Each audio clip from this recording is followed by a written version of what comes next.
el sol y la montaña, en la pista y el corral, nace un canto de nobleza del caballo nacional. Una historia rica y vasta, de pasión descomunal, de un amor que no se gasta, de un legado sin igual. Con gusto de yegua venimos a cantar el podcast de caballos que nos hacen soñar. Nobleza en la mirada, tradición en el andar. Costa Rica entera nos va a escuchar.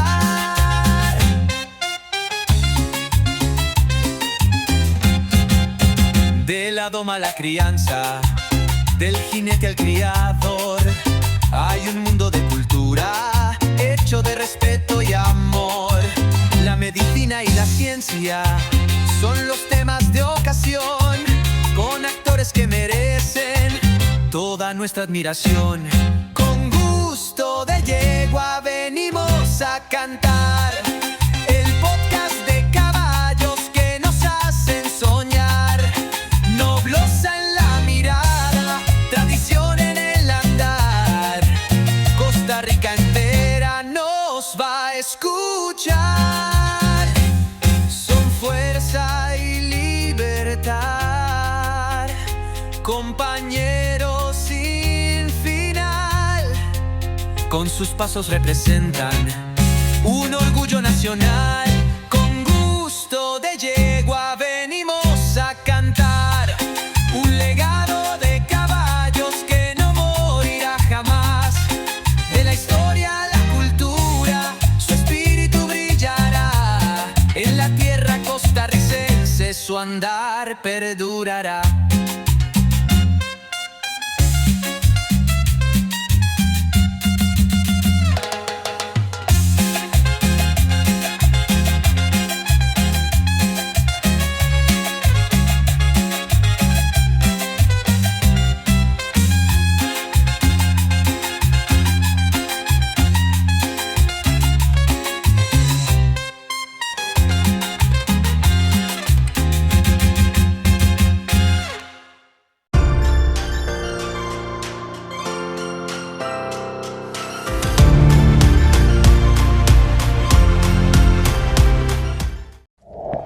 ¿Sabías que los caballos deportistas necesitan suplementos como los humanos?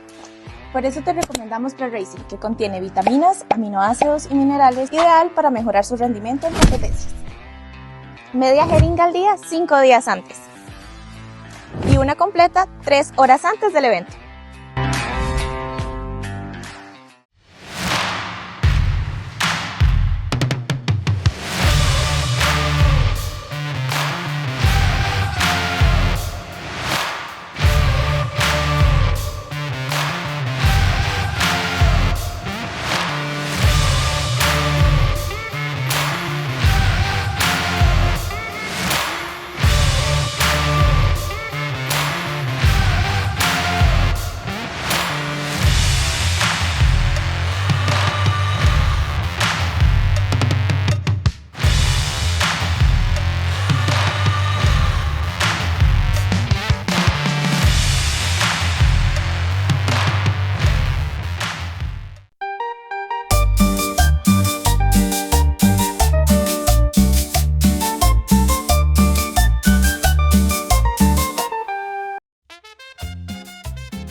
Bienvenidos a Con Gusto de Yegua, el podcast donde celebramos la pasión y el conocimiento por el mundo equino y la hípica nacional costarricense.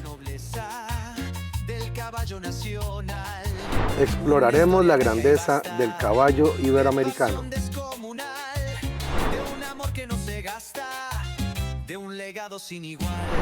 la elegancia del caballo costarricense de paso,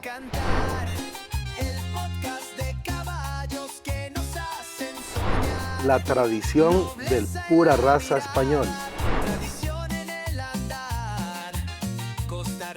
Prepárate para un recorrido apasionante por la historia del caballo en Costa Rica.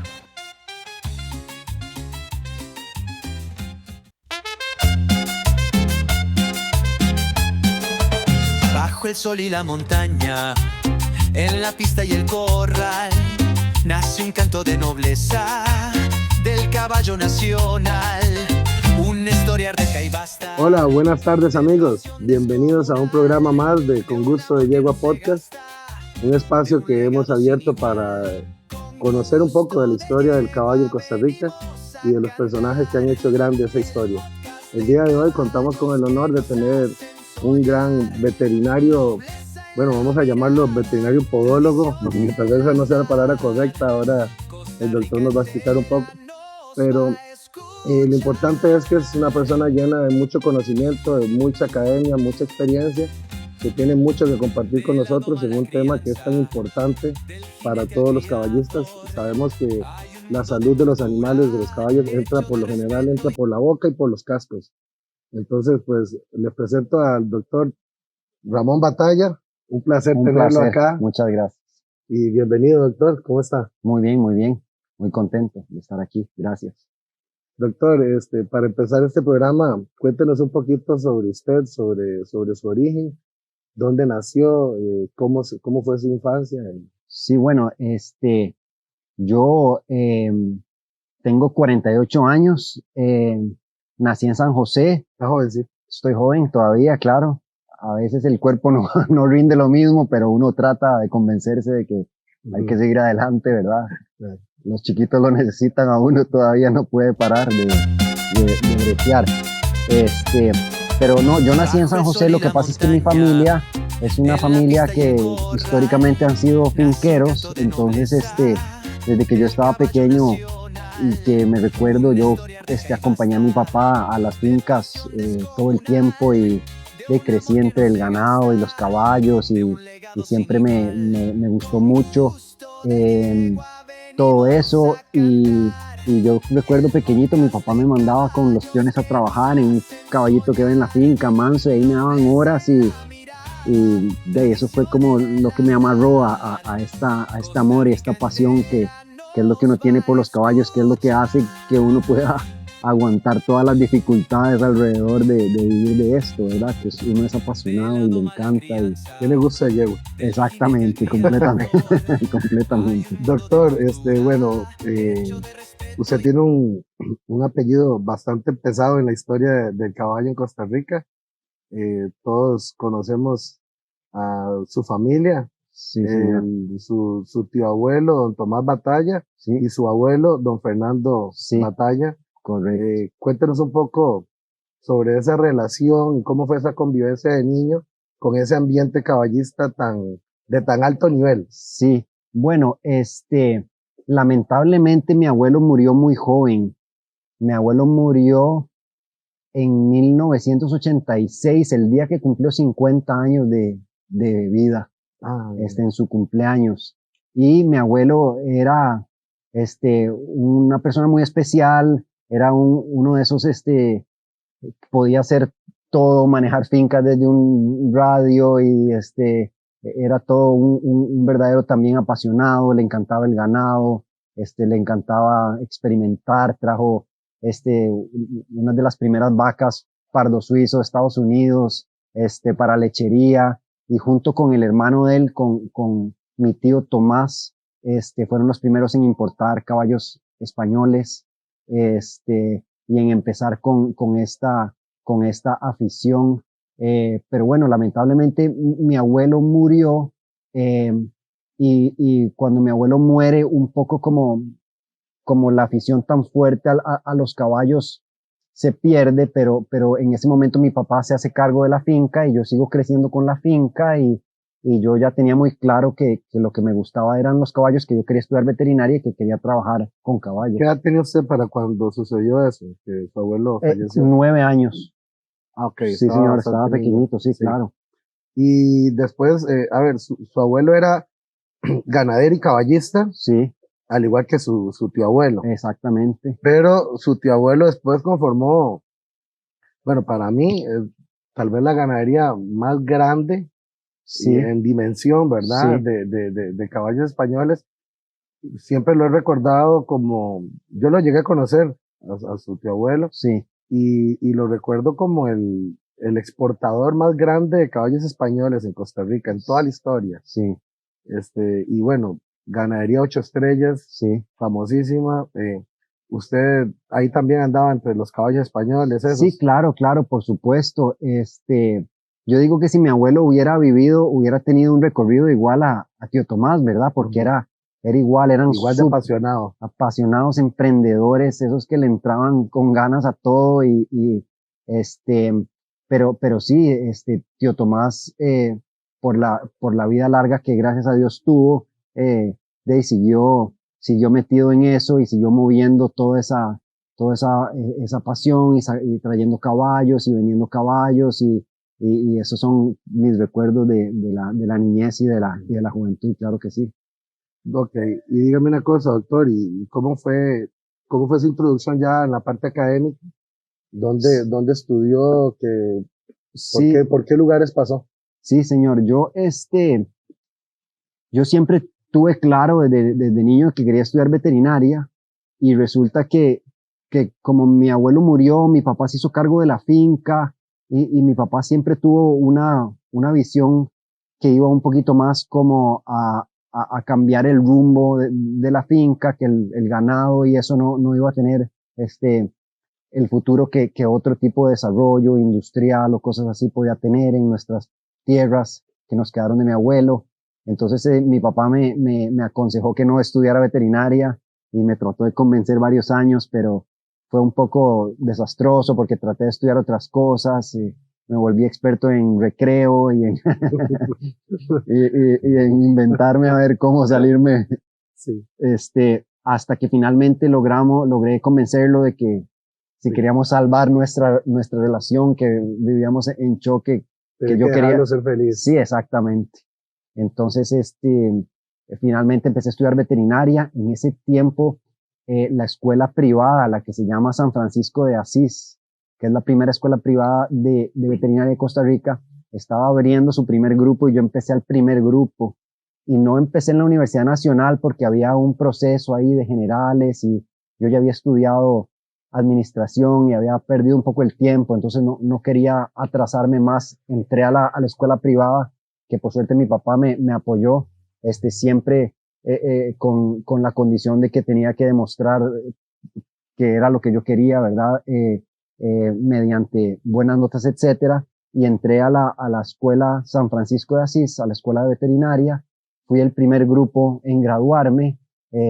Durante mis estudios mejoró considerablemente mi relación con mi papá porque él vio mi verdadero compromiso con lo que estaba estudiando y yo, Claro. después de haber pasado momentos difíciles, me metí de lleno, me gustó mucho, tuve muy buen promedio, eh, y me gradué de medicina veterinaria más o menos hace como casi 22 años, como final del 2004, por ahí fue que yo terminé medicina veterinaria y rápidamente empecé a buscar mi camino por los equinos. Trabajé en un club de polo en Guanacaste, cuando estaba el boom económico allá en Guanacaste, y hubo un grupo en conjunto con unos argentinos que abrió un club de polo allá. Trabajé ahí unos años y me frustré de lo difícil que era trabajar con caballos, porque es todo un mundo diferente que tal vez en las escuelas de veterinaria y en especial en Costa Rica no enseñan a profundidad. Eh, y entonces empecé a ver cómo salía del país a empezar a prepararme más y especializarme en lo que a mí me gustaba. Y ahí empezó un camino de muchos años, de mucho educación continua. Hice un internado en un hospital en Bélgica durante un año. Eso fue en el 2008. Después vine a Costa Rica con el primer equipo de rayos X digital, porque antes eran las radiografías análogas, como se tomaba antes, que había que revelarlas y ver. Ah, claro. Sí, Aquí entonces después montas. yo traje el primer equipo a Centroamérica. En aquel momento eran nuevos, entonces eran carísimos y este fue como, por dicha era joven y medio ingenuo y me metí en el jaretazo de comprarme uno de estos equipos de más de $100,000. Y ahí empecé a trabajar específicamente en renqueras y resulta que las renqueras en Costa Rica me iban llevando al casco, al casco, al casco y empecé a trabajar con herreros para mejorar la calidad del casco y las renqueras asociadas a problemas de aplomo. empecé a hacer cursos de especialidad en podología como veterinario en Estados Unidos. Estuve en el que se llama International Podiatry Center en Kentucky, donde el doctor Rick Redden, y ahí hice los 3 cursos que él daba, básico, intermedio y avanzado. Después trajimos al doctor Redden a Costa Rica a dar unos cursos, nos hicimos amigos y seguí muy metido en la parte de las patas y de los cascos, y siempre tuve esa espinita de que quería aprender a herrar los caballos para ver yo los casos. A veces era difícil, sí, yeah. Era difícil trabajar. Por eso se hizo herrero también. Sí, claro, era difícil trabajar con herreros porque a veces la comunicación es difícil y son 2 personas, uno llegaba tarde o ese día no llegaba y no lo hacían como usted quería que lo hiciera. Y tal vez tuve algunos compañeros con los que se podía trabajar, pero siempre había alguna dificultad que me fue motivando a que yo de verdad quería hacer ese trabajo, pero me daba miedo porque es un trabajo pesado, la espalda lo mata a uno y la curva de aprendizaje es lenta, hay que pasar por un montón de caballos para poder aprender a hacerlo.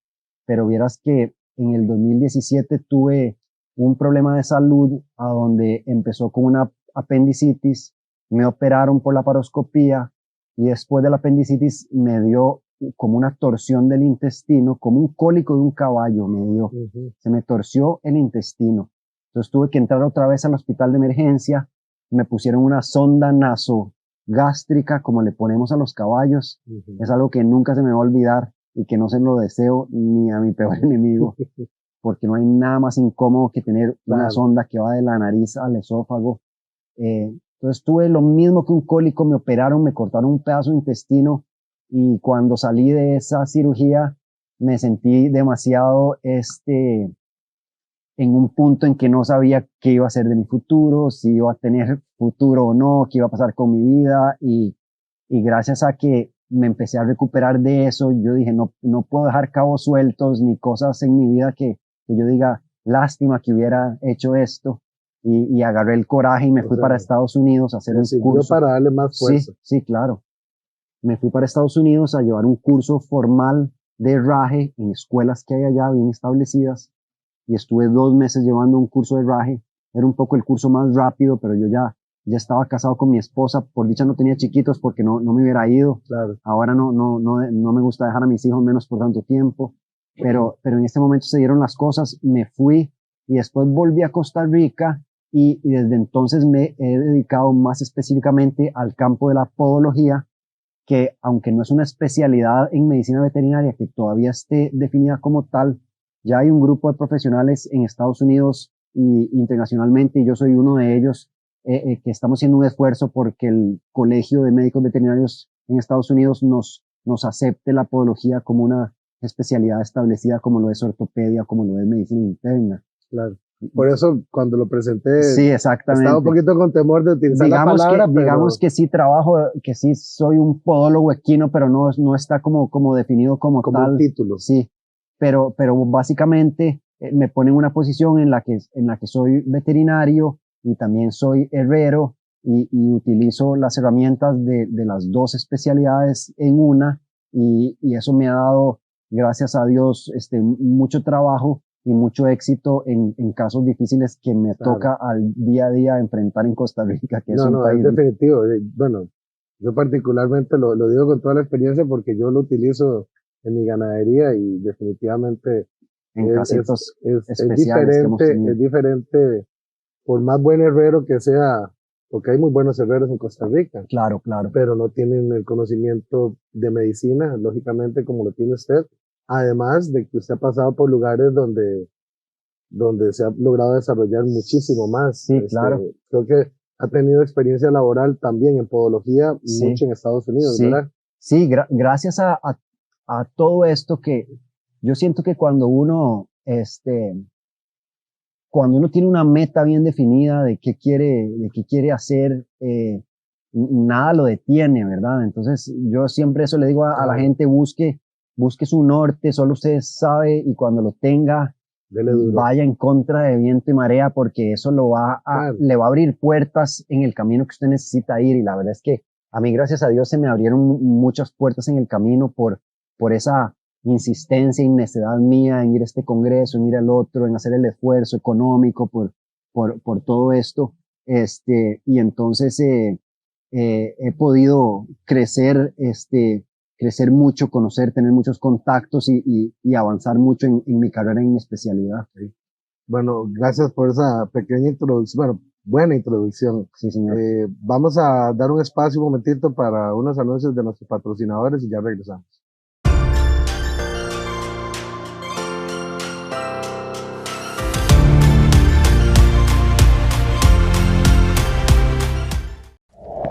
¿Sabías que los caballos deportistas necesitan suplementos como los humanos? Por eso te recomendamos ProRacing, que contiene vitaminas, aminoácidos y minerales, ideal para mejorar su rendimiento en competencias. Media jeringa al día 5 días antes y una completa 3 horas antes del evento.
Bienvenidos a Con Gusto de Yegua, el podcast donde celebramos la pasión y el conocimiento por el mundo equino y la hípica nacional costarricense.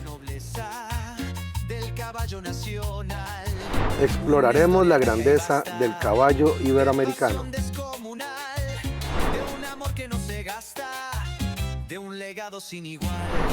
la elegancia del caballo costarricense de paso,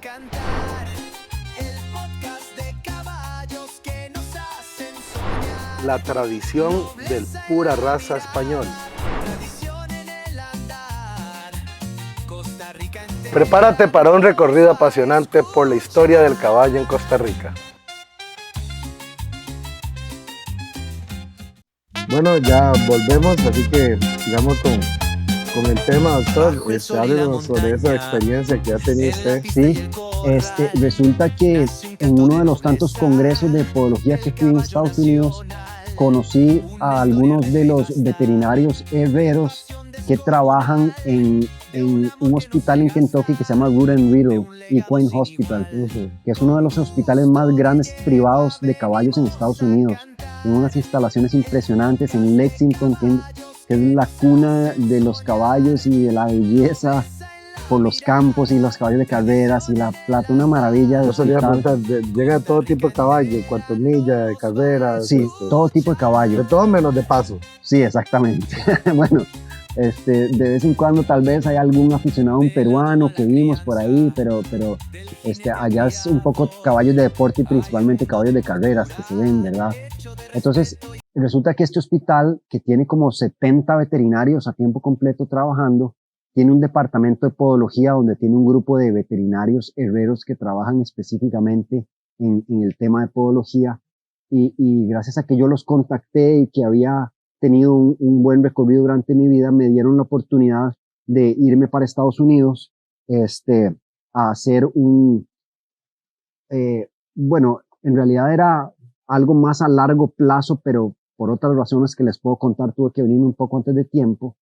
Pero me fui por un año a trabajar en el hospital de Root and Riddle en Estados Unidos, y fue una experiencia súper enriquecedora que yo siento que me llevó como me terminó de llevar a un buen nivel de estar consciente de toda la complejidad que se desenvuelve alrededor del casco del caballo. Y es que me decía desde que empecé un amigo conocido que errar caballos es muy fácil después del caballo número 1000.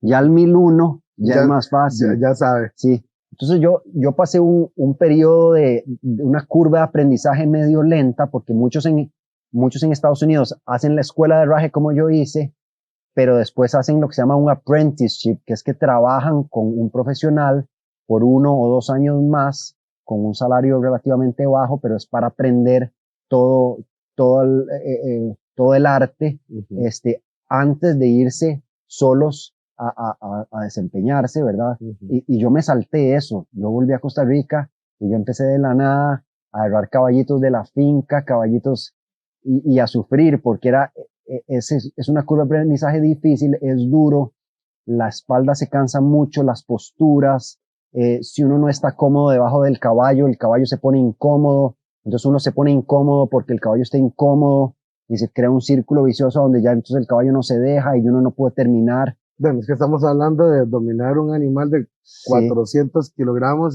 sí, y un ser humano es complicado, ¿no? claro. Y le digo que tuve Y usted es una persona atlética que hace ejercicio, sí, ¿verdad? eso me ayudó, eso me ayudó. Sí, La vagancia de joven de ir al gimnasio me ayudó ahora de viejo porque aguanto herrar caballos. sí. Pero lo que le digo es que muchas veces estuve en oportunidades en que las cosas no me salían bien y me daban como ganas de llorar y como ganas de dejar todo botado. Y de alguna manera es algo que este, digamos, me hace sentir bien de mí mismo, que tuve la La fortaleza y la perseverancia. resiliencia de decir, voy a aguantar con, con, con la fe, ¿verdad? De que algún día pudiera pasar esa curva de aprendizaje y que la cosa se acomodara para más fácil el trabajo y para mejores resultados. Y así pasó. Yo creo que el caballo 1000 lo hice en Estados Unidos y desde ahí empezó a mejorar muchísimo. Allá le tocó herrar muchos caballos. Allá me tocaron muchos caballos. Se trabajaba muchísimo, Diariamente en ese demasiado, lugar, sí, demasiado intenso el trabajo. bueno, es Hay muy yeguas de, bueno. hay yeguas de cría, hay potros que van para la subasta, hay caballos de deporte, hay demasiados caballos y demasiados problemas de aplomo, igual que en todo el mundo, y demasiada necesidad y demasiado dinero. Entonces, eh, era una verdadera maravilla. La experiencia que pude allá por no tener límite a los recursos que tenía para hacer con un Claro. caballo, Y usted herraduras. aprovechaba más bien todo eso para aprender y aprender. Exactamente, exactamente. Qué bueno, y qué bueno que tuvo esa oportunidad y que hizo, como lo decíamos en un principio, lo que más le apasiona, porque si uno algo lo hace feliz, Claro, aunque parezca utópico a veces, claro. pero cuando uno algo lo hace feliz, suele ser muy bueno en eso. Sí, Y ahí es exactamente, donde salen los grandes músicos, los exactamente. grandes, no sé, domadores de caballos, los grandes podólogos, Sí, como en el caso suyo. sí. Tropicalicemos un poquito más el tema, doctor. Sí, bueno, sí, yo me vine de los Estados Unidos porque eh, colegiarse como veterinario en Estados Unidos es muy difícil. Okay. Hay que hacer unos exámenes complicadísimos, carísimos, que toman mucho tiempo, involucra estudiar todo de nuevo, todas las especies, aves, vida silvestre. Es una cuestión complicada, y es un proceso largo.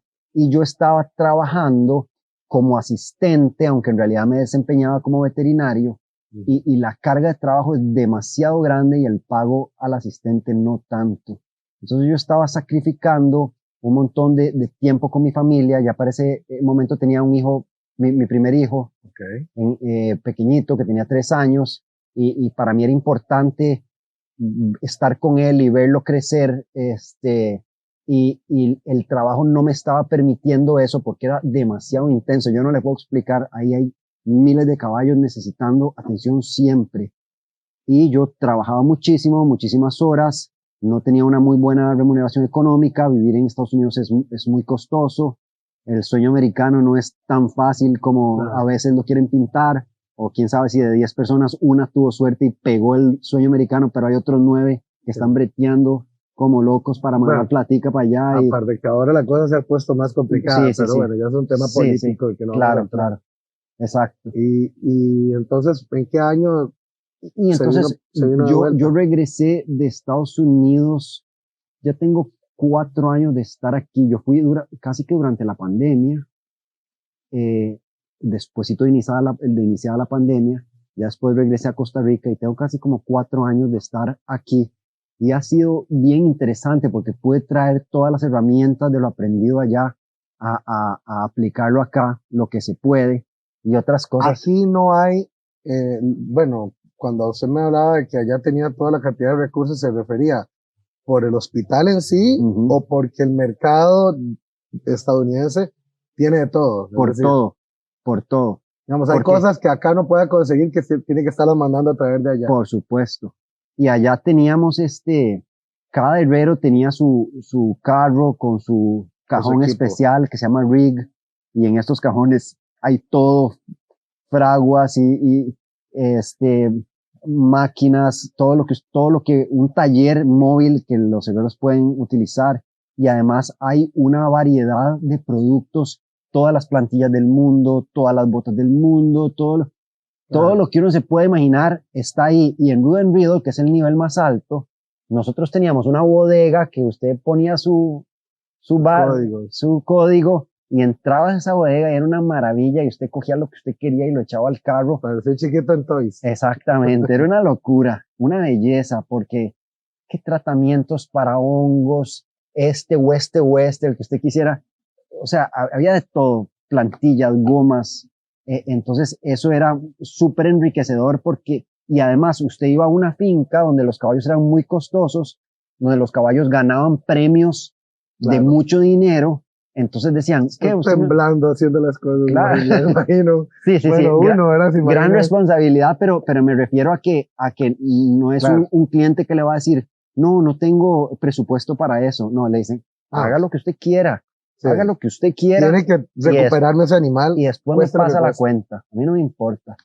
Entonces, eso también es muy rico, porque entonces usted puede usar la herradura que sea. Inclusive utilizábamos mucho que poníamos el casco recortado en una hoja de papel, marcábamos la hoja de papel, mandábamos el papel digamos, al shop, al taller en el hospital, y le decíamos al especialista en fabricar herraduras, necesito una herradura que tenga estas características, que tenga un rolling, que tenga un hospital plate, y el tipo se la hacía, y usted llegaba nada más y la recogía ya, esa cosa espectacular hecha, iba a la finca y nada más y la ponía. O sea, una maravilla. Imagínese que, por ejemplo, teníamos huellas de las yeguas de cría inglesas, y les poníamos estas cerraduras pegadas con goma que valía $600 el herraje. Solo las manos, con recorte atrás. Y a veces yo me iba a una finca y hacía 6, 7 yeguas, una tras otra, herraduras de goma de $600. Una belleza. Y las yeguas dan potros que valen muchísimo más que eso. Entonces no importa lo que usted quiera hacer, el inventarle, tomarle una placa, y la factura que usted pase después nadie se le va a parar de uñas. Nadie va a cuestionar las cosas. Porque es otra industria, ¿verdad? Entonces es una de las limitantes aquí que yo he tenido que, como usted dice, tropicalizar. No puedo hacer todo lo que quiero, no tengo los recursos para hacer lo que muchas veces me gustaría. Entonces he tenido que adaptar muchos tratamientos y hacer combos de precios con mi equipo, que tal vez no, aquí parecen caros, pero en realidad comparado con allá, claro, yo cobro una cuarta parte de lo que se cobraba allá, digamos, y bueno, y a veces hago muchas cosas porque yo quiero hacerlas, tomar radiografías extra que no me pagan o algo, porque me gusta como llevar el trabajo mío al mejor nivel que puedo y hacer claro, es un reto, porque usted lo que quiere es lograr un resultado específico y quiere hacer lo que requiere para llegar a ese resultado. Exactamente. Okay. Sí, señor. Okay. Doctor, hablemos un poquito sobre las razas nuestras. A ver, el tema de los cascos, pues un caballo es un caballo en cualquier parte del mundo, pero ¿existe algún tipo de diferencia por el tipo de conformación de los caballos, por el tipo de manejo? Claro. ¿Es diferente los cascos de los caballos nuestros a lo que se está acostumbrado a ver allá? Completamente. Tenemos una raza muy particular, nuestros caballos de paso, también nuestro caballo ibero, que también anda por ahí, y estas razas, por sus características morfológicas, por su conformación, han representado todo un reto que es completamente diferente a lo que uno enfrentaba allá, ¿verdad? Además de la cultura ecuestre del costarricense, que tal vez no hay tanto conocimiento profundo de las necesidades del caballo. Era increíble cómo allá todo el mundo sabe, ¿verdad? La gente tiene culturalmente un conocimiento más profundo de la importancia de cosas como aplomos, como nutrición, entonces hay toda una particularidad aquí Sí. que nos hemos Sí, enfrentado. por eso le decía que, y es cierto lo que usted dice, la mayoría de personas, inclusive ven el herraje como, ¿verdad? Sí, Un tema así sí, que es complementario, pero no le da la importancia que requiere. Y como lo dije en la introducción, la salud de los caballos entra por la boca y por los cascos. sí, claro, Un caballo, o sea, es increíble el daño que le puede hacer un caballo, sí, el mal manejo de su herraje. Y para entrar un poquito más en el tema y profundizarlo más, me gustaría que partamos desde los potritos que nacen. sí, Cuando nace un potrillo, en su primera etapa de desarrollo, digamos, ¿qué es, qué es lo que usted recomienda? ¿Qué es lo que uno debe hacer como ganadero, como dueño de esos animales? ¿Qué debe preocuparse por sí, ellos? ¿A sí, qué sí, edad debe empezar uno a preocuparse por los recortes, por el aplomo y todo ese tipo de sí. cosas? Vea qué interesante. En Estados Unidos, los potros pura sangre inglés, que son su mayor tesoro, porque ellos tienen una época de cría, nacen este montón de potros y todo el mundo espera que alguno de esos potros vaya al Kentucky Derby, ¿verdad? Ajá. Entonces, desde que nacen los potros, están encima de ellos en su cuidado para optimizar su desarrollo y que lleguen lo mejor posible a su edad atlética. Entonces, los potros se recortan desde que nacen. Desde la segunda o tercera semana se empiezan a recortar los potros. Es tanto el trabajo que que hay herreros. Eso en el caso de potro, un potro sano. Y porque imagino que si nace con algún tipo de problema, todavía con más razón, Claro, claro, le entran exacto. más rápido Sí, todavía. no, y se observan siempre desde el principio para ver qué necesidad tiene cada potro. Porque como usted dice, hay conformaciones así, asá, una patita torcida. Exacto. Algunas veces los caballos pura raza inglesa tienen algunos defectos de conformación que ellos tratan de corregir desde pequeños para que les favorezca cuando estén más grandes su mecánica Y es que entre su más rápido se movimiento. intervenga, más probabilidades de éxito va a tener Claro, eso, ¿no? claro. A veces aquí la gente piensa que después de los 6, 8 meses va a corregir muchas cosas que Sí. si no lo hizo recién nacido es difícil, ¿verdad? No, y lo difícil es que en Costa Rica no se recortan los potros. O no es común recortar los potros. Yo he visto que, no, ahí los sueltan. Veo muchísimos potros desaplomados que yo me dan ganas de agarrar una escofina. Bueno, se pero lo qué juro. dicha, porque eso es lo que necesitamos, que explique al televidente, Sí. porque es un tema realmente importante. Realmente. Hay que darle la importancia que requiere. Entonces, como le digo, en Estados Unidos hay inclusive herreros que se dedican exclusivamente a recortar potros. Y así trabajan día y noche recortando potros en las diferentes etapas, desde que están pequeñitos, porque igual, así como el ciclo de herraje es de 5 a 6 semanas, el del recorte al principio es más corto, cada 3, 4 semanas, y después pasa también a 5 a 6 semanas.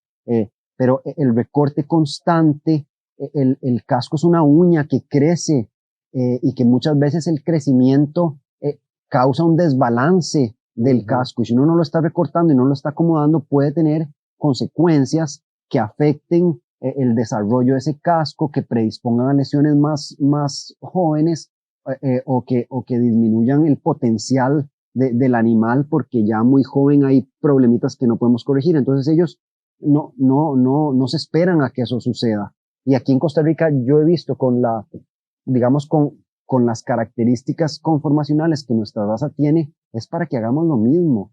Aquí tenemos algunas características particulares, como que nuestros caballos son largos de cuartilla, y al ser largos de cuartilla, cuando el menudillo baja durante el apoyo, se sobrecarga mucho la parte posterior del casco, y eso va aplastando los talones. Y eso lo hace tener una vida útil muy, muy corta. Mucho menor.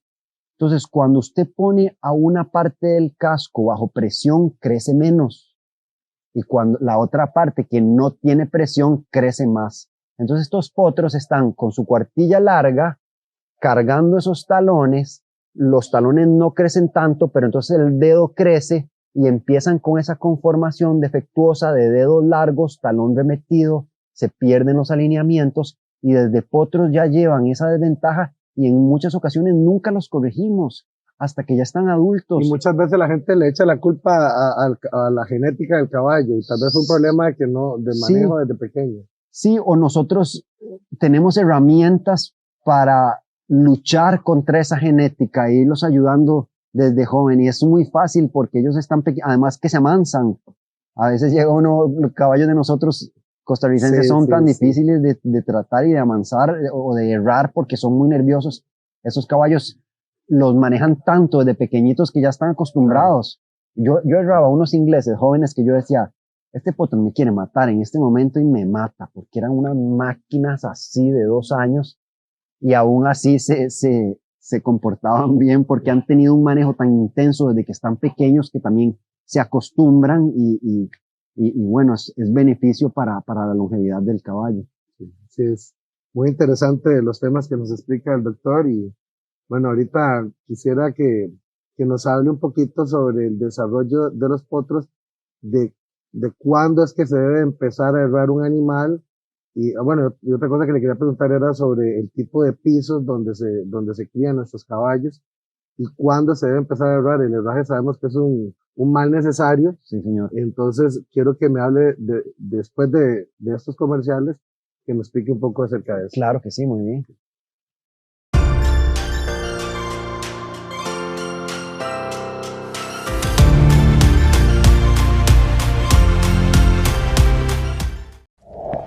¿Sabías que los caballos deportistas necesitan suplementos como los humanos?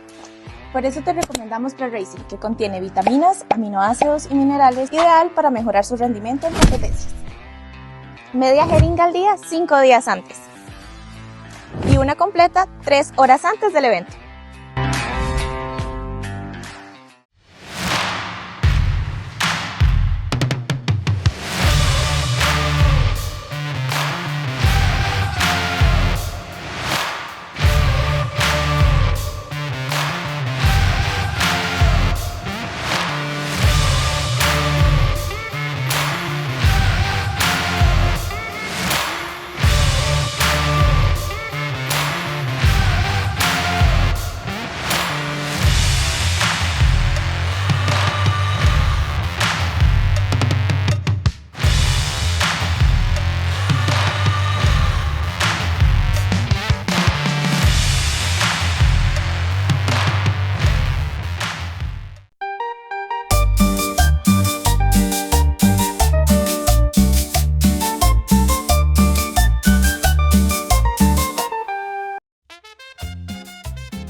Bienvenidos a Con Gusto de Yegua, el podcast donde celebramos la pasión y el conocimiento por el mundo equino y la hípica nacional costarricense. Exploraremos la grandeza del caballo iberoamericano.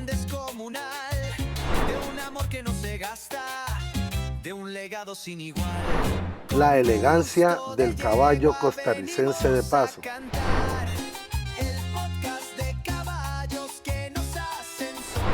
La tradición del pura raza español.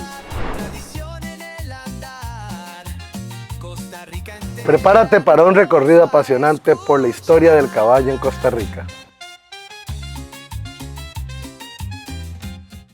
Bueno, volvemos una vez más acá con Gusto de Yegua Podcast y le hacía la pregunta al doctor sobre el tipo de piso en el que normalmente se desarrollan los potros en Costa Rica, qué es lo adecuado y ese momento que ya hablábamos de empezar a recortarlos, ¿a qué momento, a qué edad es que se debe empezar ya con el tema del herraje? Sí, ok, como usted mencionó ahora, don Eduardo, el herraje es un mal necesario desde el punto de vista que la función principal del herraje es proteger el desgaste del casco. Entonces mucha gente me pregunta, ¿un caballo puede vivir y desempeñarse descalzo? Bueno, depende de qué trabajo hace el caballo, sobre qué superficie trabaja y cuánto se desgasta su casco, porque usted puede tener un caballito criollo de finca con un casco negro fuerte y solo anda por el potrero, se puede mantenerlo descalzo siempre, pero si usted saca ese caballito al pavimento y lo empieza, que tiene que ir a revisar aquella finca y tiene que caminar ida y vuelta sobre el pavimento y él empieza a desgastarse los cascos, llega un momento en que se pueden desgastar los cascos al punto de no dejarse suela y quedar completamente rencos. Ahí es donde la herradura se vuelve el mal necesario, y digo mal entre comillas porque estamos clavando una estructura externa en el casco y hacemos huecos y tiene, digamos, sus posibles cosas secundarias que no son ideales, pero necesitamos la protección de la herradura para que el caballo pueda desempeñarse en el trabajo que va a hacer. Entonces usted me pregunta, ¿cuándo se empieza a herrar? Yo diría cuando el caballo tenga un nivel de trabajo que ya le exija la necesidad de tener herraduras, porque el desgaste va a ir más allá de su propio crecimiento, entonces se pierde ese balance y se necesita la protección. El asunto con los caballos nuestros es que, bueno, le hablo en el caso de nuestras razas de silla, ¿verdad? Sí. No, porque es muy diferente, como usted lo dice, a los caballos de trabajo en el campo. Sí. Pero, por ejemplo, los caballos de silla, normalmente, los ganaderos somos muy fiebres y ya queremos desde que están chiquitos meterlos a una exposición, a competir. Y eso nos obliga a adelantar ciertos procesos, porque el animal, inclusive, yo creo que no debería ni siquiera trabajarse tan drásticamente a la cuerda hasta que tenga cierta edad, ¿verdad? Y ya haya desarrollado bien todas sus articulaciones, sus tendones, porque es un animal en crecimiento y muchas veces forzar a esos animales a tan temprana edad les vamos causando ciertos problemitas y desgastes, ¿verdad? Por supuesto. Entonces, por eso le preguntaba, ¿cuál es la superficie idónea donde se debe desarrollar un potrillo? Y en el caso de los animales nuestros, que los empezamos a trabajar desde chiquitos, entonces, ¿cuáles serían las recomendaciones que usted le puede hacer a un ganadero? ¿Qué debe hacer o hasta qué límite debe llegar? Sí, bueno, yo diría que los potros deberían criarse lo más natural posible, salir a diferentes tipos de superficie, no vivir tan exclusivamente en una cuadra o confinados, sino que puedan moverse y correr y ejercitarse desde joven. Yo recomendaría revisar desde las primeras 3 semanas de vida a los potros, porque si uno, desde ese punto ya uno empieza a ver deditos largos, talones remetidos, y yo le digo, don Eduardo, es tan fácil, usted le levanta, le pasa la escofinita, le quita el dedo y le echa los taloncitos para atrás y ya se paran completamente diferentes, y usted puede llevar un potro que tal vez iba a tener un defecto de conformación, usted lo puede llevar y que no llegue a ese punto, ¿verdad? Entonces yo definitivamente recomiendo siempre ver a los potros desde que nacen en cuanto a esto, y sí, que vivan lo más naturalmente posible, y que ya cuando es necesario porque su trabajo lo amerita, lástima que es algunas veces a tan temprana edad nuestra raza, errarlos si es necesario, pero a mí, por ejemplo, a mí no me gusta casi llevar animales bueno, por lo menos en los primeros 6 meses, del todo no lo hago. Sí. Y cuando los llevo antes del año es porque tal vez voy muy entusiasmado a una competencia y por el tema de que uno quiere ganar, porque la verdad es que la gente cuando compite es para lograr algo, pues a veces uno lleva, si uno lo ve muy bueno, lo quiere llevar, pero siempre tengo ese temor cuando son menores del año. Sí, claro. Sin embargo, recuerdo que el doctor Sergio Fernández, bueno, que yo siempre le he dicho a su tío, ¿verdad? Sí, mi tío político ahí de cariño, sí. Ajá, toda una vida que fue el doctor de cabecera de mi ganadería hasta hace poco. Sergio siempre me recomendó que los animales los dejara criarse y que no les exigiera que si los iba a trabajar, ojalá que fuera después del año y 8 meses mínimo. Claro. Y que a 8 metros de largo, que no hiciera giros cortos. Claro. Por el daño que sufre, bueno, no solamente el tema de casco, sino todo el miembro. Por supuesto. Entonces, a esas personas, digamos, eso es lo recomendable, que el animal se trabaje suave, que sea una distancia larga, que los giros no sean cortos. Sí, todas esas exigencias que no sean extremas, porque están tan inmaduros muchas veces, Y la raza de nosotros, yo he visto cierta particularidad de unos potritos tan finitos, unos tendoncitos tan finitos que si se exigen demasiado, el tendón no se rompe o esas estructuras de tejido blando algunas veces no se dañan de forma aguda porque se rompió, sino que empiezan a acumular fatiga crónica, se llama. Entonces, un ejercicio muy intenso, vueltas muy cortas, esos que les gusta ver los cascones para que puedan esforzarse más y mejorar las elevaciones. Ay, qué dicha que menciona eso. Eso es un tabú, pero que tenemos aquí tan metido en Costa Rica, y eso no es así. Es que tiene cierto de así y no.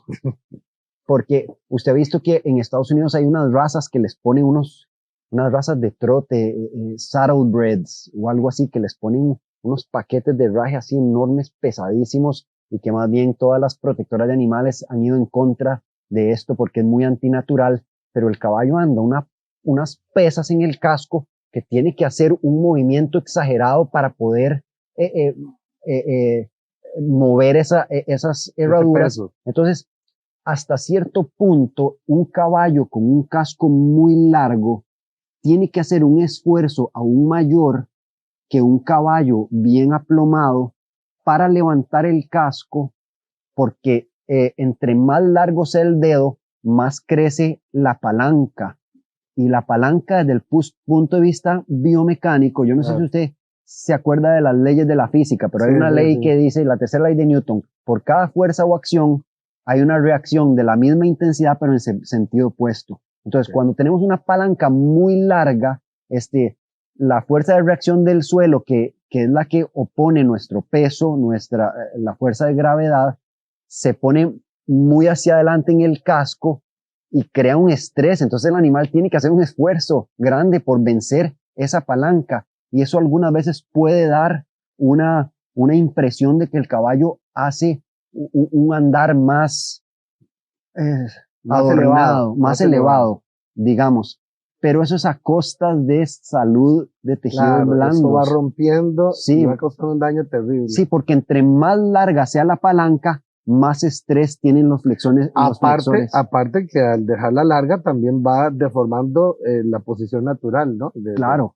O sea, no solamente el peso, sino la posición. Claro, el alineamiento, etcétera. Entonces sí, hay algunas veces que yo he agarrado un caballo de paso y lo erro como un caballo de deporte, como si fuera a hacer salto.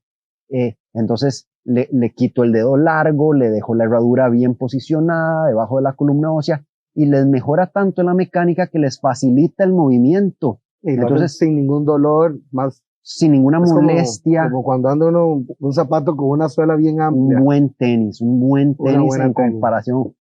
Estas botas. Una bota, exacto. Claro, estas botas no voy a ir a correr con las botas, ¿verdad? Exacto. Entonces hay gente que me ha dicho, no, es que cuando usted me lo erra, me le baja los andares al caballo, pero yo siento que si el caballo tiene genéticamente andares, los va a tener y más bien debería mejorar porque él se va a sentir más cómodo, va a poder demostrar su verdadero. Y sobre todo si el ejercicio es prolongado, si tenemos que ir a una competencia donde son 15, 20 minutos de desgaste. Claro. Y si el caballo anda confortable, pues mucho más rendimiento va a dar. Claro, exactmente. Más cuando le toca ganar y competir en una segunda etapa. Entonces, exactamente. Eso va a repercutir mucho. Y usted sabe que el dedo largo es la principal causa de las gomas en los caballos.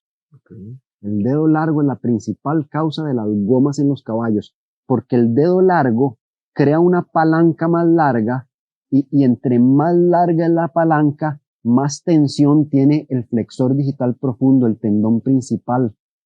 Tiene que vencer más esa palanca y se va lesionando, y como él se lesiona, poquitos pero crónicamente, se llena de líquido la vaina sinovial a donde está, o por donde él pasa, y se hacen las gomas. Entonces la gente dice, goma.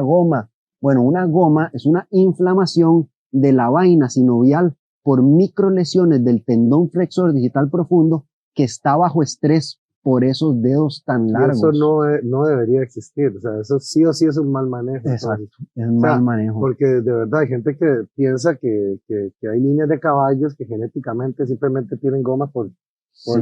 Aquí tenemos la pésima costumbre de que todo se lo atribuimos a la Sí. genética. Bueno, puede que Y vengan, no necesariamente. puede, Puede tener una predisposición Exacto. a padecerlo, pero es el manejo. claro, puede tener una predisposición a padecerlo por el tipo de aplomo que tenemos, cuartillas largas, talones bajos, dedo largo. Eso la raza lo tiene como predisposición, pero si usted lo maneja, el caballo mejora.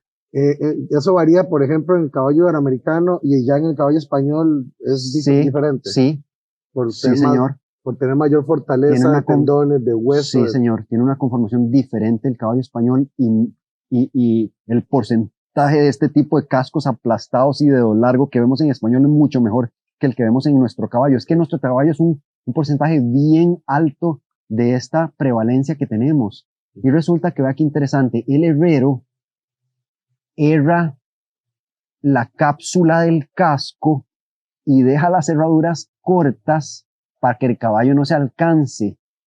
Y eso es contraproducente Evita porque el crecimiento, ¿no? sí, y alarga la palanca porque no hay soporte atrás. Ujú.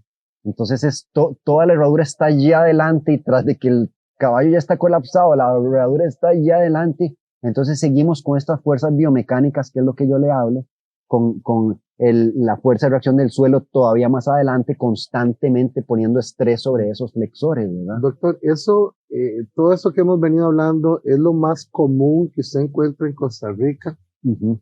Es decir, ¿cuáles son las enfermedades o padecimientos que usted más encuentra en nuestros caballos en Costa Rica, en las diferentes razas? Sí, ok, si yo tuviera en nuestras razas de paso, si tuviera que mencionar una de los 3 problemas más importantes que yo veo es, el primero que estamos hablando, defectos de conformación y desbalance que no son manejados adecuadamente, entonces que se llega a las consecuencias negativas, porque es que al principio son salvables todos, pero como no los corregimos, como siempre seguimos en el mismo círculo vicioso, conforme van creciendo los caballos, se van dañando y se van haciendo leña. Y aquí uno le dice, uno llega y se encuentra los caballos llenos de goma y le dice, no, es que es un caballo viejo ya. Bueno, ¿cuánto es viejo? Y le dicen 13. No. Cuando 13 es como que me digan a mí viejo.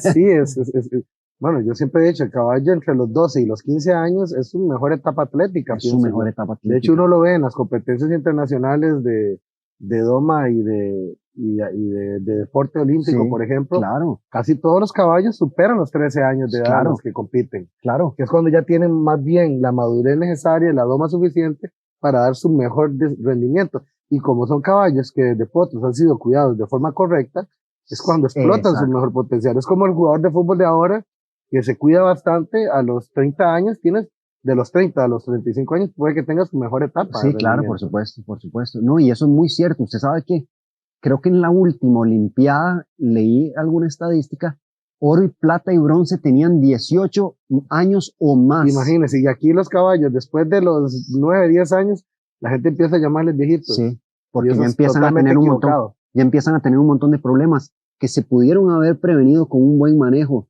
de la biomecánica en el herraje.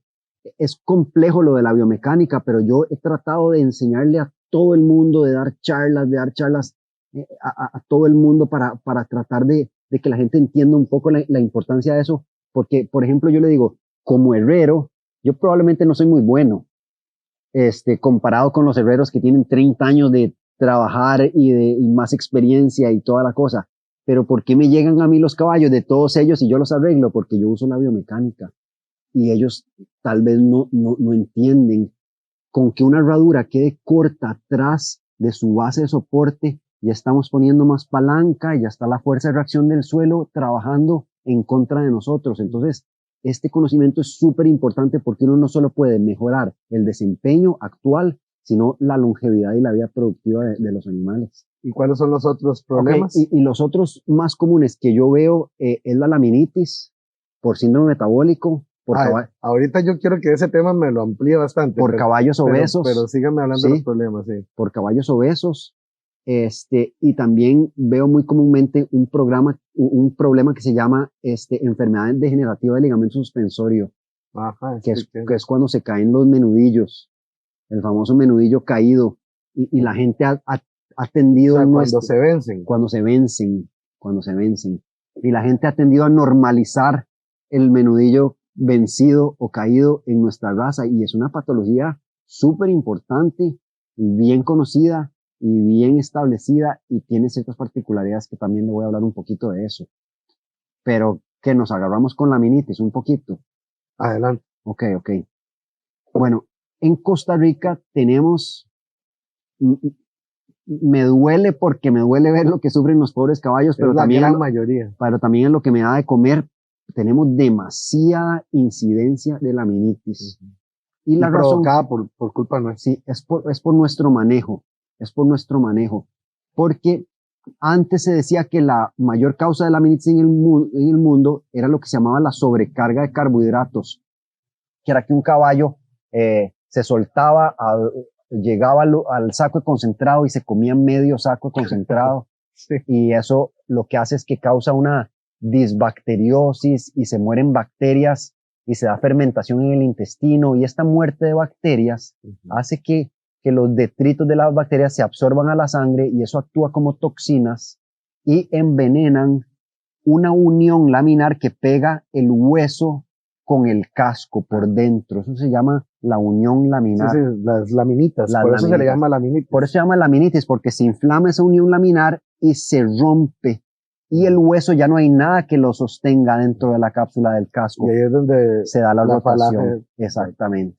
Y es súper doloroso y súper catastrófico. Ahora, eso se da por múltiples razones también. Sí. Es decir, una fiebre muy alta, Sí. una retención de placenta en una Sí. yegua recién parida, Sí, pero la gran mayoría en Costa Rica es por problema metabólico. Exactamente. Es decir, por caballos gordos. exactamente. Y usted nos exactamente. puede hablar de un porcentaje. Sí. Vea qué de interesante. En Costa Pues, Rica, sí. en Costa Rica y en el mundo, la laminitis puede ser por una de tres razones. Por sepsis, que incluye todas esas que usted dijo, metritis, cólico, una piómetra, una diarrea, todo esto que pueda causar bacterias y sepsis, Y una fiebre muy alta. una fiebre muy alta, esto causa que haya toxinas en el cuerpo y que se dañe la unión laminar. La otra es síndrome metabólico y la otra es laminitis de soporte. La laminitis de soporte se da cuando un caballo se fractura una mano y pasa mucho tiempo apoyada en la otra, porque no puede ciclar su peso, y el caballo necesita ciclar su peso para que haya una buena irrigación en el casco. Entonces, si un caballo se fractura una mano y está siempre así, empieza a haber una disminución del aporte de sangre en el casco que siempre está apoyado. Y al disminuir el aporte de sangre, Claro. disminuye la nutrición, disminuye el oxígeno a la unión laminar Y se va debilitando. y se va debilitando hasta que se rompe. Y cuando se rompe es súper seria, porque es una ruptura completa, muy difícil de salvar. Sí, porque ya la lámina de por sí, recuperarla en ese estado es muy Es difícil. muy difícil. No imposible, pero es muy difícil. Tanto así que es una de las, bueno, la laminitis en general es una de la segunda razón de muertes más común de caballos en el mundo. Después del cólico. Después del cólico. Sí, señor. Entonces, la laminitis por síndrome metabólico es la más común en el mundo. Y lo que pasa es que hay estudios que ya han demostrado que el 90% de los caballos con obesidad, con condición corporal 5 de 5, sufren de síndrome metabólico. ¿Qué quiere decir 5 de 5? Digamos, hay una tabla que nosotros manejamos de condición corporal, donde 1 es un caballo muy flaco, que se le ven todas las costillas y que se le ven todos los huesos. El 3 es un caballo como atlético, ideal, y el 5 es un caballo gordito, con el... Ok, pero bueno, entonces es que aquí vamos a entrar en otra disyuntiva. La gente de los animales de paso, ya sea o para llevarlos a un tope, desfile de caballos, Sí. como se le debería llamar, o cuando los llevamos a una competencia Ujú. por el tema del juzgamiento, siempre quieren llevar esos caballos, Sí. pero es regordos, Es ¿verdad? cierto. Porque por lo general el caballo de más volumen, entre más gordo esté, más se le disimulan los defectos que tenga y se ve más bonito al Sí. ojo, ¿verdad? Sí. Pero ese tipo de gordura de las que uno ve en una competencia es la que usted habla, es una obesidad. Es una obesidad. El caballo debería estar muy ejercitado y muy musculado para evitar Sí. o para provocar que la apariencia de volumen sea más producto de una salud física adecuada, con una musculación bastante buena, Sí, y no tanto la gordura de sí, tanto alimento. pero la musculación nunca se ve como el gordo que estamos acostumbrados a ver en No, las se ve ferias. diferente. Se ve diferente, no se ve tan grande. Y hay características particulares de estos caballos que los hacen ser candidatos perfectos de tener síndrome metabólico. Entre ellos, depósitos de grasa en lugares en particular, cuellos muy cargados, la cruz muy cargada, la base de la cola con unas pelotitas de grasa que hasta la base de la cola se hunde porque hay unas pelotitas de Sí, grasa. claro, no lo ve mucho. La literatura ya menciona como estas características en los caballos gordos son síntomas patognomónicos, o sea, específicos de caballos que sufren de síndrome metabólico. Vamos a interrumpir un momento la conversación para ir a nuestros últimos anuncios. Así que ya volvemos con ustedes.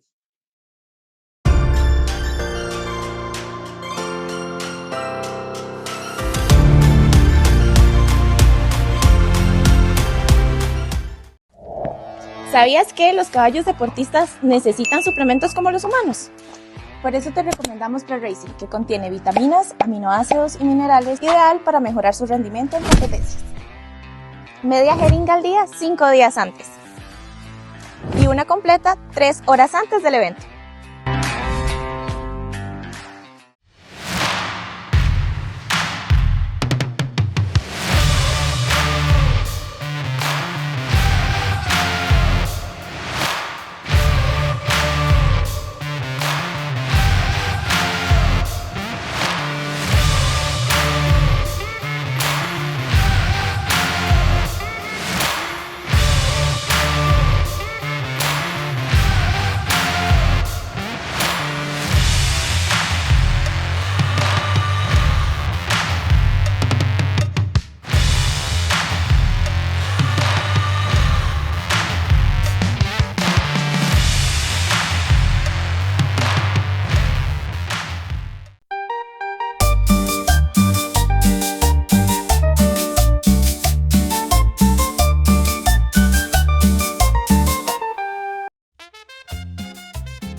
Bienvenidos a Con Gusto de Yegua, el podcast donde celebramos la pasión y el conocimiento por el mundo equino y la hípica nacional costarricense.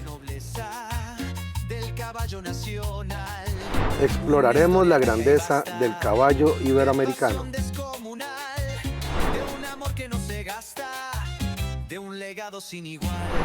la elegancia del caballo costarricense de paso,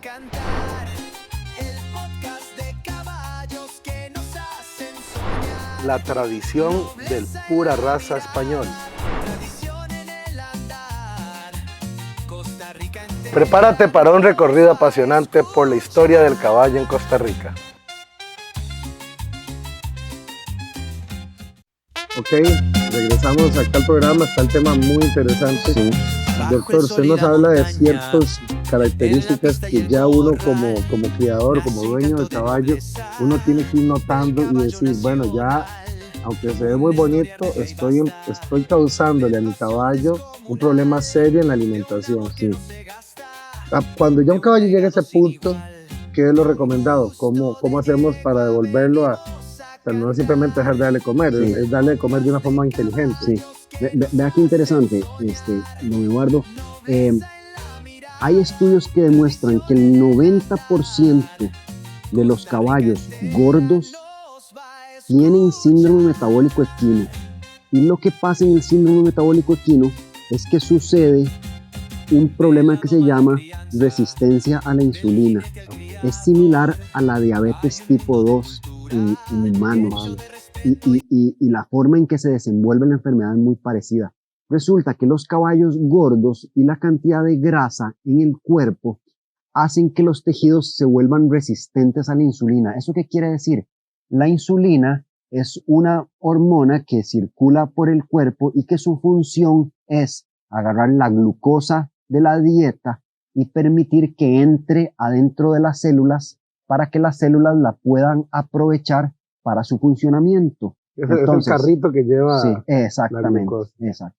Entonces, cuando nosotros comemos, la comida llega a la panza, empieza a la absorción de la comida, suben los niveles de glucosa. Nuestro páncreas, que es muy inteligente, apenas detecta que hay más glucosa, libera insulina al torrente sanguíneo para que la glucosa pueda entrar y servir como nutrición a todas las células del cuerpo. Lo que pasa con los animales que son resistentes a la insulina es que esa capacidad de la insulina de meter la glucosa entre las células se pierde. La insulina bloquea algunos receptores en la pared de la célula y no permite que la glucosa pueda entrar a la célula. Entonces, es como la diabetes del ser humano. La diabetes. Entonces el páncreas, como no sabe que eso está pasando, lo que hace es que libera más insulina compensatoriamente, porque necesita meter más azúcar a las células. Entonces se crea lo que se llama una hiperinsulinemia, que es un aumento en la cantidad de insulina en sangre. Y la insulina es un veneno para la unión laminar. Cambia la permeabilidad vascular, y cambia algunos procesos que las células hacen normalmente y los hacen actuar por unas vías que se llaman proinflamatorias, y empieza a darse un daño estructural de las células de la unión laminar y se da la laminitis. Usted haga un caballo que nunca ha comido concentrado, que está flaco, todo lo que usted quiera, y usted le inyecta la dosis suficiente de insulina y mañana va a tener laminitis. Entonces, estos caballos que tenemos gordos, 9 de cada 10 de los caballos gordos van a padecer laminitis. No, van a padecer de síndrome metabólico. Bueno, perdón. Exacto. Y con solo padecer de síndrome metabólico, uno de los riesgos principales es la laminitis. Entonces, por eso es que yo veo tantísimos caballos con laminitis. Nuestro alimento, la base de nuestro alimento es maíz. Nuestros alimentos son a base de maíz, y el maíz es un carbohidrato muy caliente, muy fermentable. El maíz se convierte en azúcar. Entonces nosotros lo que hacemos es que le damos a un caballo gordo un montón de azúcar y lo estimulamos a liberar un montón de insulina, y la insulina no puede entrar a la célula y se mantiene alta en sangre y les da laminitis. Entonces yo veo demasiados casos de estos. Generalmente le pasa a los mejores caballos, no le pasa al caballito malo. No, porque es el que la gente chinea más y le pasa dando comidita. Exacto. De todo le dan. Y tenemos que, en esto es de las pocas cosas que yo digo, hay que tratar un poco de humanizar a los caballos, porque una persona obesa, sea hombre y mujer o mujer, ni es saludable ni se ve bonito. No. Pero en los caballos...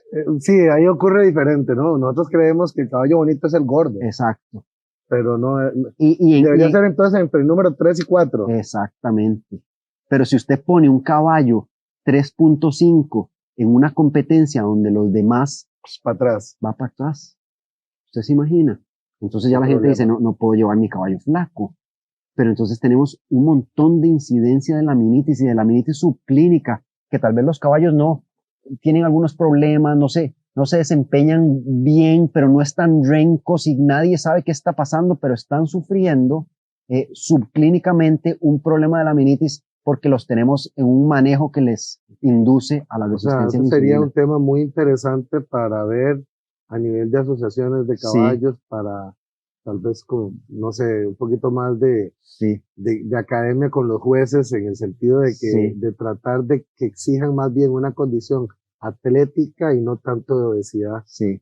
Pero bueno, es parte de la cultura, ¿no? Sabe que tenemos que ir mejorando y aprendiendo. Espero que nadie se enoje conmigo por lo que voy a decir. No, pero adelante. Usted sabe que yo fui a una reunión con la junta directiva de Azcacopa a presentarles el problema que estaba pasando con la laminitis.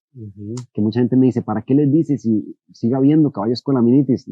O sea, siempre voy a ver, y es mi trabajo, pero me duele porque yo soy apasionado por el caballo primero. Entonces yo no tengo ningún problema con enseñar lo que está sucediendo para tratar de prevenirlo. Yo siento que... Usted trabaja para mejorar la salud de los animales. Claro. Y eso es parte, además, trabajo siempre va a haber. Claro, más cuando es una persona con tanto talento y conocimiento como usted. Sí, y cuando uno hace las cosas por bien, tatica Dios se da cuenta y ahí de alguna forma le mete el hombro. pero es muy interesante. Pero yo fui, ¿cómo le fue? Bien, tuve una buena aceptación. Por ahí me preguntaron que quién me había mandado a mí a decir eso. Y yo les expliqué que no, que era una iniciativa mía personal y les ofrecí dar más educación continua acerca de esto, que me incluyeran en los cursos de jueces y de Eso presentadores. estaba pensando. Debería en los cursos de jueces haber una parte que sea específica de eso. Y no me dieron bola. Porque, claro, el juez con su juzgamiento está obligando a los creadores a ir por un camino tal vez equivocado. Claro. Y el día que el juez diga, voy a poner este caballo que está en una condición 4 más atlético por encima de los gordos de la condición 5 y lo ponga de primero, ese día la cosa empieza a cambiar. Bueno, pero que aparte lógicamente sea bueno. Por supuesto. Sí. Pero que dentro de los buenos, exacto, el que vaya más correctamente. Que diga, ok, entonces no puedo llevar mi caballo obeso, tengo que llevarlo un poquito más atlético. Además eso va a hacer que él se desempeñe mejor. Claro. Y eso podría ayudar, pero... ¿Y qué debemos mejorar en la alimentación para evitar ese tipo de cosas? Regular menos alimento, el tipo de pasto, no pensar los suplementos que les damos. La gente me dice, ¿cuánto alimento le doy a mi caballo? Es que yo no le voy a decir ni 1 kilo, ni 2 kilos, ni 3 kilos. Yo le voy a decir 3.5 a 4% a 4 de 5 de condición corporal. O sea, yo no me voy por la cantidad de alimento, yo me voy por la condición corporal del caballo. Okay. Porque hay un caballo que tal vez son más medrados y todavía los más medrados, los más fáciles de mantener, son los que más les da síndrome metabólico. Sí, medrados, para que lo entienda, es cuando un caballo tiene la facilidad de ganar peso. Exacto. Entonces, puede que a un caballo 3 kilos... Es como decir, es mesomorfo, exacto. ¿No? Puede que un caballo 3 kilos sea mucho porque se mantiene muy gordo con solo 3 kilos y pasa. Yo llego a muchas cuadras donde me dicen, no, este caballo le damos 1 kilo en la mañana, 1 kilo en la tarde y está gordísimo. A mí me pasa. Sí. Hay caballos que necesitan un poquito, nada más. Que, inclusive hay unos que hasta sin alimento o con muy poquito alimento y se mantienen en muy buena condición. Sí. Y viera que cuando yo tengo un caballo que le da laminitis, una de las cosas que hago es que les quito por completo el concentrado. Por completo. Entonces, al eliminar el estímulo de azúcar y se viene abajo la insulina, resulta que el casco empieza a responder más que mi herraje correctivo traído de Kentucky, lo que sea. Lo que empieza a ayudar a que esos caballos se recuperen es cuando se baja la insulina y empieza de vuelta una dinámica más normal, una irrigación más saludable, y esos cascos empiezan a responder. Y en la mayoría de los casos, doctor, es recuperable el tema de la laminitis. ¿Se puede llegar un caballo a ser nuevamente un atleta? Sí se puede. Si se ve a tiempo, si se maneja el concentrado y la alimentación, la dieta como debe ser, y si se da un seguimiento para asegurarse de que se reemplace el casco, porque es que si usted tuvo una rotación, tiene que nacer un casco nuevo, bien pegado, antes de usted sentirse que ya se curó. Y eso dura un montón. Como 10 meses. Okay. Como 10 meses. Y lo que me pasa es que ya la gente me dice, ok, ya el caballo está bien, ya hemos trabajado un montón, y ya yo necesito que usted ya no me lo vea más porque me sale más caro con usted que me lo vea el herrero, entonces ya yo no vuelvo. Muchas veces no es mi herraje, sino es mi jodedera, perdón la palabra, por estar diciendo, bájele el alimento, no le dé tanto, manténgamelo liviano, porque muchas veces me ha pasado, lamentablemente, recupero un caballo, lo doy de alta, me voy, traen a otro herrero que tal vez no maneja tan bien la biomecánica, le deja medios estreses ahí y le empiezan a dar comidito otra vez porque quieren verlo bonito. 4 meses está otra vez igual. Otra vez me vuelven a llamar con aminitis el caballo. Entonces, el manejo de la dieta es lo más importante. Doctor, ya llevamos creo que más de 1 hora de programa, pero está muy bueno el tema. Quisiera hacer una pregunta sobre los huesos. Las razas nuestras tienen mucho problema a nivel de hueso, no de conformación, sino de enfermedades de los huesos. No necesariamente, no señor. Problemas como de densidad ósea no es tan común verlo, y algunas de las enfermedades de desarrollo articulares como tienen los españoles, como el OCD, hay muchísimo menor incidencia en nuestros caballos de paso, pero cada raza tiene su predisposición a ciertas cosas, ¿verdad? El OCD, ¿podría explicarlo a Sí, los... rápidamente, el OCD es una... A la audiencia, perdón. Sí, claro, el OCD es una enfermedad de desarrollo que se da en algunos caballos de crecimiento muy rápido, como españoles o como caballos centroeuropeos de deporte, y se hacen como unos fragmentos en las articulaciones por un crecimiento muy rápido y también por un factor genético. Entonces resulta que esos fragmentos hay después que removerlos quirúrgicamente para que no inflamen las articulaciones. Sí, yo recuerdo hace varios años con un caballo español que tenía, que usted me le hizo ese examen y salió perfecto, y usted hasta me dijo, ¿sabe qué? Este examen téngalo acá para que se lo muestre a sus clientes. Claro. Porque esto es un plus como semental. Claro. Que usted puede decir, mi caballo está libre. Está libre de esto, sí. Y por lo tanto no lo va a heredar. No puede uno asegurar que la progenie no lo va a tener porque está metido en la raza. Pero es un mayor índice, exacto, ¿no? exactamente. Es una buena noticia. Exactamente. Entre más caballos correctos y yeguas correctas usted reproduzca, menos incidencia de los problemas va a tener, ¿verdad? Entonces, como te digo, nuestros caballos tienen mucha predisposición a la laminitis, mucha predisposición al síndrome metabólico y tenemos una alta casuística. Doctor, yo sé que usted da muchas charlas y ha salido a nivel internacional inclusive a dar charlas. Me comentaba ahora fuera de cámaras que hace poco andaba en Italia dando una charla. Hace falta un poco más en Costa Rica, ¿verdad? Ampliarle el conocimiento inclusive a los mismos veterinarios, más en el tema de podología. ¿Qué recomiendo? ¿Qué ve usted a futuro? ¿Qué sería bueno hacer en el país para mejorar? Bueno, hay que seguir en estos esfuerzos que hemos hecho recientemente y quiero hacer mención al almacén agroveterinario de Los Pinos porque me contrataron como parte de su promoción de línea equina, pero me gustó mucho que hicieron un buen esfuerzo por llevar este tipo de educación a su clientela y di charlas por todo el país, en Guanacaste, en San Carlos, en Guapiles, di varias charlas a lo largo de este año, a donde pude llegarle un poquito a la gente con mi mensaje, y siempre tratamos de hacer capacitaciones para herreros, y en la medida que podamos promover este tipo de capacitaciones para que la gente tenga este conocimiento, eso es lo que más nos va a ayudar. ¿No lo ha llamado una escuela veterinaria a dar cursos al respecto?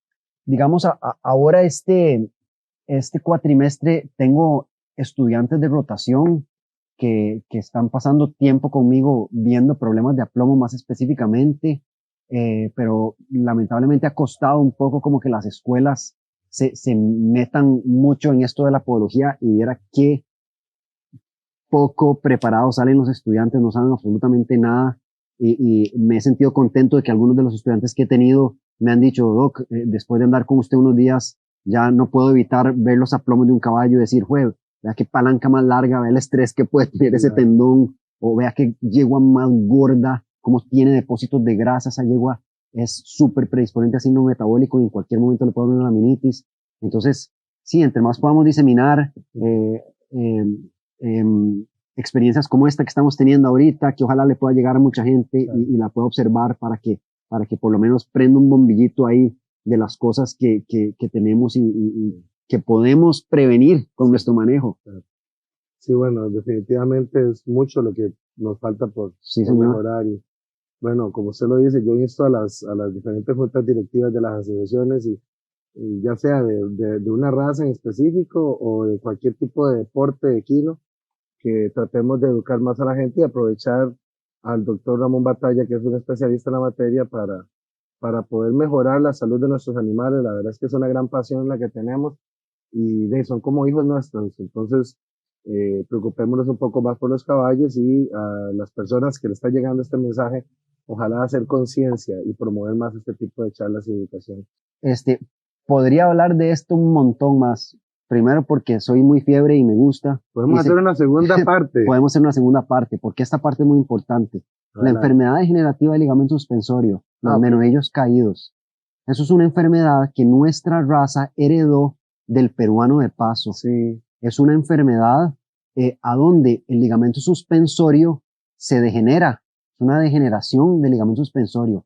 Y resulta que esta enfermedad ha sido investigada por el laboratorio de genética de la Universidad de Wisconsin en Estados Unidos, en los caballos, peruanos de paso, a donde se ha encontrado el marcador genético que comprueba que es una enfermedad heredable. De hecho, el otro día hice un programa con Bernal Mora, el juez, Sí. el ingeniero Bernal Mora, Sí, claro. y nos explicaba que en el principio, cuando se importaron caballos del Perú, cuando en aquel momento estaba el juez don Carlos Herrero, que él mencionaba justamente esto, que a Costa Rica habían ingresado caballos de muy buen brío, de muy buen andar, pero que nos traían unos defectitos Sí.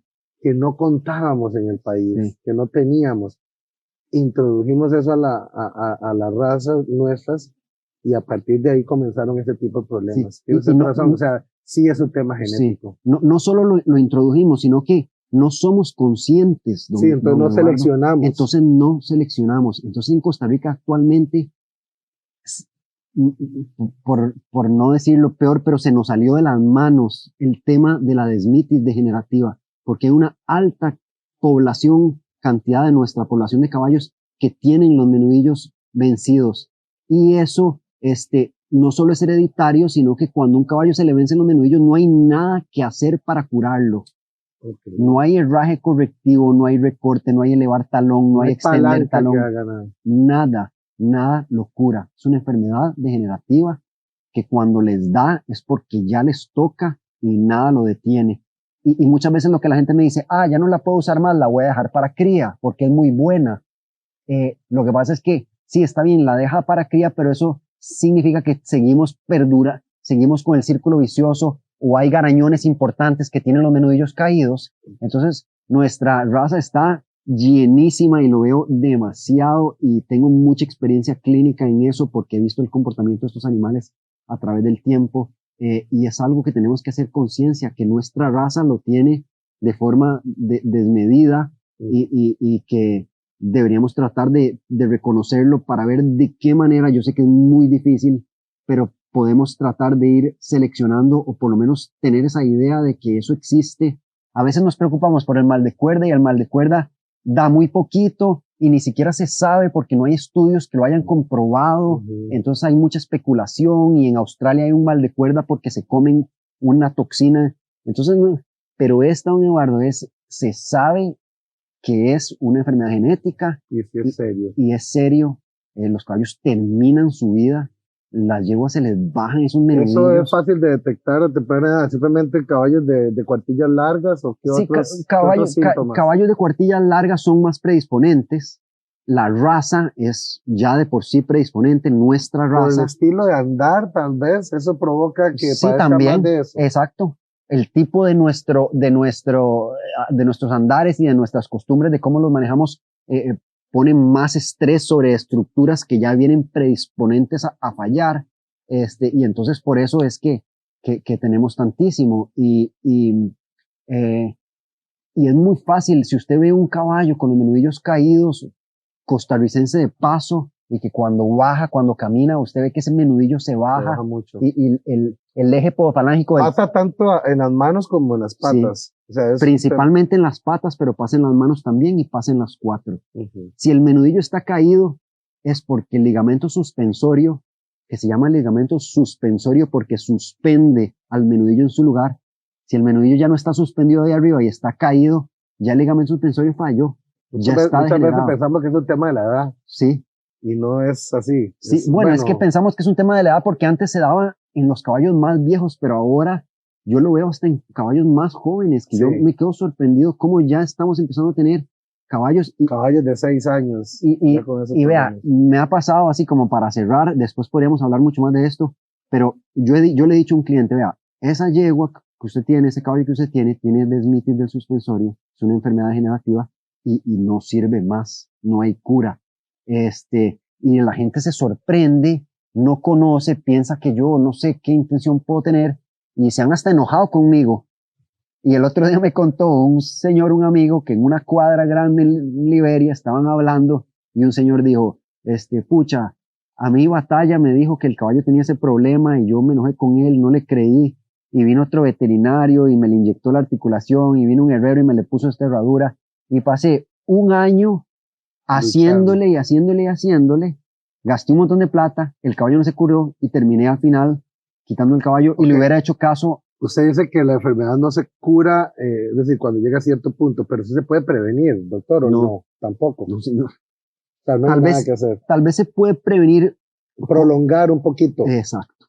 Si usted mantiene los caballos delgados, con recorte, es que... Y con palanca atrás. Con palanca reducida para que no haya tanto estrés sobre las estructuras desde tan joven, pero aquí, tras de que la traemos genéticamente, les quitamos todas las herramientas preventivas al manejar un mal balance y mal aplomo, y estamos teniendo más y más casos en caballos más jóvenes. Bueno, doctor, pues no sé si quiere dar un último mensaje a la gente. No, pues agradecer ahí. Yo tengo una página de Instagram que se llama Podología Equina CR, y ahí trato de hablar de todo esto. El fin con mi página es educar acerca de la salud del casco del caballo, y si entran por ahí van a ver 1000 ejemplos, y hablo de la insulina, hablo de la dermitis, entonces tal vez... Repítala, por favor, doctor, sí, para claro, que la gente le quede claro y puedan seguir consultando su Instagram. Podología Equina CR, todo junto en Instagram, y por ahí podemos hablar, y ojalá que podamos seguir este camino. Usted sí recorre diferentes zonas del país. Claro, yo visito todo el país. Bueno, hay zonas que tal vez no voy tanto, pero estoy mucho en la meseta central, en Alajuela, y en Guanacaste voy regularmente a San Carlos, pero principalmente Guanacaste, y todo el camino entre San José y Guanacaste tengo un montón de clientes, y por supuesto, ahí estamos disponibles para cualquier cosa en que se les pueda ayudar. Se pueden comunicar conmigo a través de mi página de Instagram, y ahí podemos coordinar, salir de dudas, todas las cosas. Bueno, doctor, quisiera darle este presente. Usted la usa permanentemente. Claro. Que aquí la tiene para que... Muy bonita, muchas gracias. Cuando ande ahí, pues se proteja del sol y claro, siempre tenga un lindo recuerdo de nuestro programa. Sí, no, muy contento, me gusta mucho su iniciativa, y le agradezco por haberme permitido esta oportunidad. Siempre todo lo que pueda comunicar alrededor de esto me alegra mucho, y si puedo ayudarle a los caballos, que es mi amor y mi pasión, y a lo que me dedico. Si hoy me pregunta si hice lo correcto, tal vez diría que sí, aunque siento que mi papá tenía razón en ciertas cosas que él quería para mí. Todavía casi a 50 años tengo que estar ahí debajo de un caballo para poder ganarme la vida, ¿verdad? Pero bueno, cuando yo me agacho ahí y tengo un animal enfermo y tengo que ver cómo hago para ayudarle, es donde me siento verdaderamente bien. Tiene que haber usted una escuela de SEMA y dedicarse a ser profesor y enseñar. Vamos en ese camino, porque hay... puede también tener otro ingreso adicional. Claro que sí.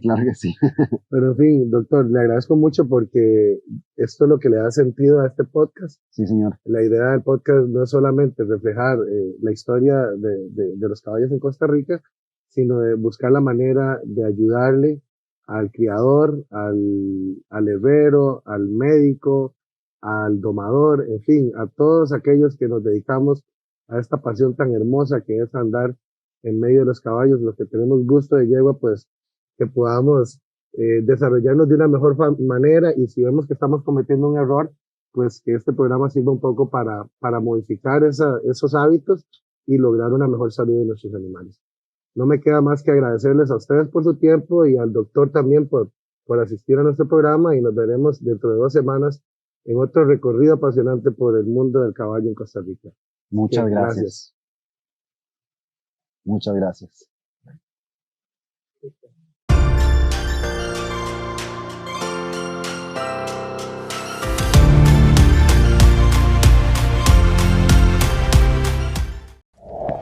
¿Sabías que los caballos deportistas necesitan suplementos como los humanos? Por eso te recomendamos Pre-Racing, que contiene vitaminas, aminoácidos y minerales, ideal para mejorar su rendimiento en competencias. Media jeringa al día 5 días antes, y una completa 3 horas antes del evento.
sol y la montaña, en la pista y el corral, nace un canto de nobleza del caballo nacional. Una historia rica y vasta, de pasión descomunal, de un amor que no se gasta, de un legado sin igual. Con gusto de yegua venimos a cantar el podcast de caballos que nos hacen soñar. Nobleza en la mirada, tradición en el andar. Costa Rica entera nos va a escuchar.